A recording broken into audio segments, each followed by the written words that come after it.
আজ আবারও নাগরাকাটায় মুখ্যমন্ত্রী মমতা বন্দ্যোপাধ্যায় ত্রাণবিলি কর্মসূচি রয়েছেন। তিনি পরিদর্শন করবেন বিপর্যস্ত এলাকাগুলো, কতটা কাজ হয়েছে, প্রশাসনিক তৎপরতা তুঙ্গে ইতিমধ্যেই মুখ্যমন্ত্রীর এই সফরকে কেন্দ্র করে কতটা কাজ হয়েছে, অতি দ্রুততার সঙ্গে সেখানে কাজ চলছে সমস্ত বিপর্যস্ত এলাকায়। আপনারা দেখছিলেন কিছুক্ষণ আগেই জেলা শাসক তিনি নিজে গিয়ে কাজের অগ্রগতি নিয়ে তিনি তদারকি করছিলেন।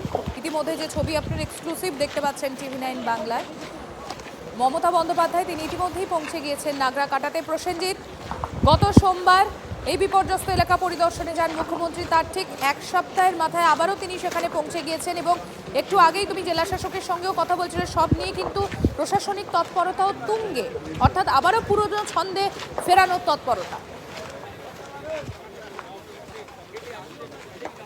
একদম দেখো, লাইভে দেখাচ্ছি, একদম প্রত্যন্ত এলাকায় পৌঁছে যাচ্ছেন মুখ্যমন্ত্রী। কনভয় যাচ্ছে না, দুর্যোগের জেরে ব্রিজ উড়ে গিয়েছে। পায়ে হেঁটে ব্রিজ পেরিয়ে নেমে এসে গ্রামগুলোতে যাচ্ছেন, ডুয়ার্সের বিভিন্ন এলাকায়। এই মুহূর্তে নাগরাকাটার ছবি দেখাচ্ছি, যেখানে টানাটানি সেতু, সেই সেতুর একটা বড় অংশ উড়ে গিয়েছে, কিন্তু মুখ্যমন্ত্রী সেই প্রত্যন্ত এলাকায় এসে সেই এলাকায় পৌঁছে গিয়েছেন।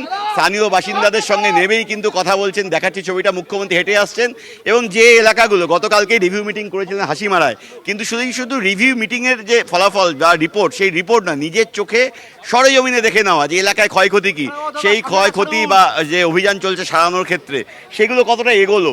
যে এলাকার ছবিটা আমরা দেখাচ্ছি, যেখানে এই মুহূর্তে মুখ্যমন্ত্রী দাঁড়িয়ে আছেন, একদম অস্থায়ীভাবে এই জায়গাটাকে কিন্তু তৈরি করা হয়েছে, কারণ এই এলাকার যে ব্রিজ জলের তলে কিন্তু উড়ে গিয়েছে।